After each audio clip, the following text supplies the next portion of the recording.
Allez, place tout de suite à l'information régionale. Bienvenue si vous nous rejoignez sur votre chaîne 100% Info.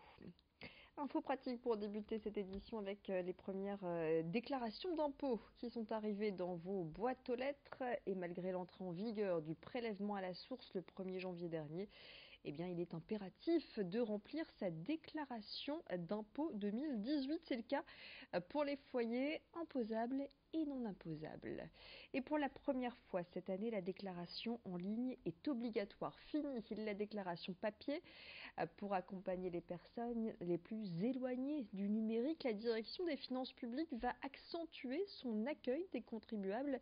Dès le 26 avril, il sera possible de prendre un rendez-vous en ligne dans un centre des finances publiques en cas de difficulté à faire sa déclaration en ligne ou en cas de situation complexe. Explication du directeur régional des finances publiques. Nous allons généraliser cette année une nouvelle offre de services au-delà de l'offre de services en ligne, une offre de services concernant l'accueil physique des contribuables qui consiste à leur permettre de prendre rendez-vous par téléphone, donc de convenir d'un rendez-vous à l'avance dès lors qu'ils rencontrent une difficulté particulière dans l'examen de leur dossier qui ne pourra pas se régler simplement en allant au guichet sans avoir un minimum de préparation en amont, puisque c'est bien ça l'objectif de ces rendez-vous, c'est de faire en sorte qu'il y ait un échange avant qui permette de préparer l'examen du dossier de telle façon que quand le rendez-vous a lieu, on puisse trouver une solution. En cette période printanière, les jardins familiaux, autrefois appelés jardins ouvriers, ne désemplissent pas. L'heure est aux premières récoltes du printemps et c'est le cas pour Christian Fouret, retraité et responsable du secteur ANOR de l'association des jardins familiaux de Tourcoing. Depuis 2011, il occupe l'une des 48 parcelles de terre présentes au jardin familial du quartier du Brimpin. Je propose de faire sa rencontre. Tous les matins, Christian se rend dans son jardin familial. Une parcelle de terre située en pleine ville et qui lui permet de se rapprocher de la nature. Lui qui a grandi à la campagne, dans une ferme, retrouve ainsi le plaisir de cultiver et de jardiner. Aujourd'hui retraité, installé désormais dans un appartement, le jardin familial, c'est l'occasion de s'aérer. Je suis levé de bonne heure le matin, donc la journée appartient à celui qui se lève de bonne heure.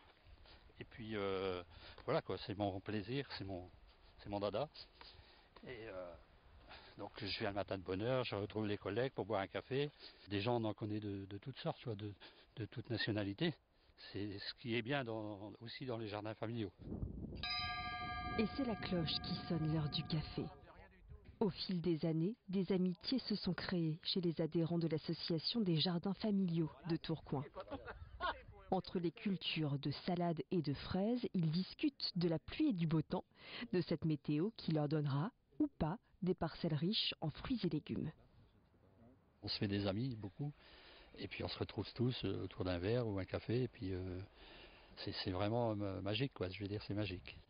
On a beaucoup de jeunes qui s'en demandent, tout ça, qui viennent avec leurs enfants aussi, maintenant avec la mare et le poulailler, donc les enfants sont là avec les parents, et ça ramène beaucoup, ça amène beaucoup. Et les anciens donnent des conseils aux plus jeunes et on accepte aussi les conseils des plus jeunes parce que maintenant avec les nouveautés, tout ça, ça passe bien quoi. Et tout ça, ça fait un tout et on se sent bien, on se sent bien. Oignons, échalotes ou petits pois sont attendus dans les prochaines semaines. Cette année, Christian tente d'innover et mise sur le melon poire qui pousse habituellement en Amérique du Sud. Comme on dit que ça a la forme d'une poire et que c'est comme un melon, ça a le goût du melon. Moi je dis je vais essayer, on verra bien ce que ça donne. Apparemment ça pousse bien, on verra la suite.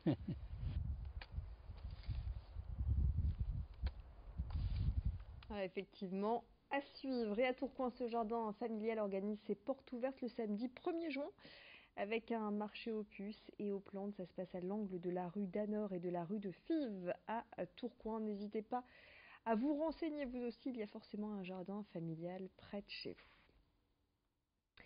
Ce chiffre, pour poursuivre cette édition, les femmes ne représentent que 28% des salariés dans le secteur du numérique. Alors pour leur permettre d'intégrer ce domaine d'activité en pleine croissance, des formations spécifiques leur sont proposées. C'est le cas à l'IUT de Roubaix où la start-up Simplon forme des hackeuses en l'espace de 6 semaines. La formation consiste à découvrir l'ensemble des métiers du numérique pour ensuite consolider un projet et envisager une reconversion professionnelle. Guillaume Trouille est le directeur régional de cette structure, interrogé par Margot Sailly. Il nous en dit plus sur ces formations. Moi, je suis arrivée dans ce SAS parce que je cherchais à me reconvertir dans le numérique. J'ai travaillé pendant 10 ans dans la petite enfance. Puis j'avais envie d'acquérir un savoir-faire technique. Et puis alors ce SAS correspondait en tout point à ce que je voulais, c'est-à-dire acquérir des connaissances dans l'environnement numérique. Donc on a vu un peu de code, on a vu du WordPress, du design, on a rencontré des professionnels, on a été visiter des entreprises, on a eu des pitcher jobs, voilà. Voilà, Lila qui vient de terminer 6 semaines d'apprentissage des outils numériques. La prochaine session de formation aura lieu en septembre et on va l'écouter à présent. Guillaume Trouille, directeur régional de Simplon Formation. Le but de Simplon, c'est vraiment de créer des parcours de formation courts, intensifs, gratuits pour les apprenants, en associant au maximum les entreprises à toutes les étapes du parcours de formation. En Hauts-de-France, on a formé 440 personnes sur ces métiers-là. Et on a d'autres projets de formation qui sont prévus sur la métropole lilloise, sur le littoral de Calais, Boulogne-sur-Mer et ailleurs. Et puis direction Wimereux, où la saison estivale commence petit à petit à se mettre en place. Cette année, la municipalité a décidé d'innover en proposant une vingtaine de cabines de plage à la location. Ces cabines sont très prisées des vacanciers et les listes d'attente sont longues. Près de 140 demandes d'emplacement ne peuvent être satisfaites. Du coup, la mairie a installé 20 nouvelles cabines qui seront mises en location à partir du mois de mai.